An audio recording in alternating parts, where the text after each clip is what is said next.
गाव बदलताय, आम्ही सांगतो. AN न्यूज मराठी, शोध सत्याचा.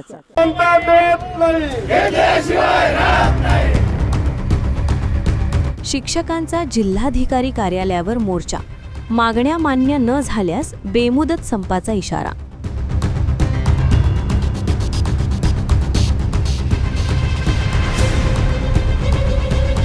अनेक वर्षांपासून ज्ञानदानाचे कार्य करीत असलेल्या शिक्षकांना योग्य न्याय मिळावा, तसेच त्यांच्या विविध प्रलंबित मागण्यांचा तातडीने विचार व्हावा, या मागणीसाठी महाराष्ट्रातील सर्व शाळांमधील शिक्षकांनी एक दिवस कामबंद आंदोलन केले. या आंदोलनामुळे सर्वत्र शाळेला कुलूप दिसत होते. एरवी शाळेच्या वर्गात घुमणारा विद्यार्थ्यांचा आवाज आज ऐकू आला नाही. शाळेतील आवारही विद्यार्थ्याअभावी ओस पडले होते. दिंडोरी तालुक्यातील जिल्हा परिषदेच्या एकूण 212 शाळांपैकी 42 शाळा सुरू होत्या, तर 167 शाळा बंद होत्या.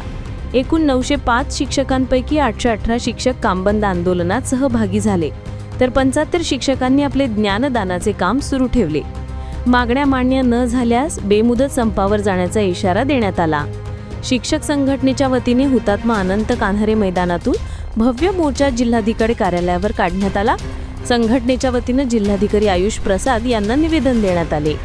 निवेदनात म्हटले आहे की TET संदर्भातील संभ्रमावस्था दूर करावी, जुनी पेन्शन योजना लागू करावी, संच मान्यतेतील जाचक अटी हटवाव्यात, शिक्षकांवर लादण्यात येणारी अशैक्षणिक कामे कमी करावीत. या प्रसंगी शिक्षक समन्वय समितीचे राज्य व जिल्ह्यातील पदाधिकारी उपस्थित होते.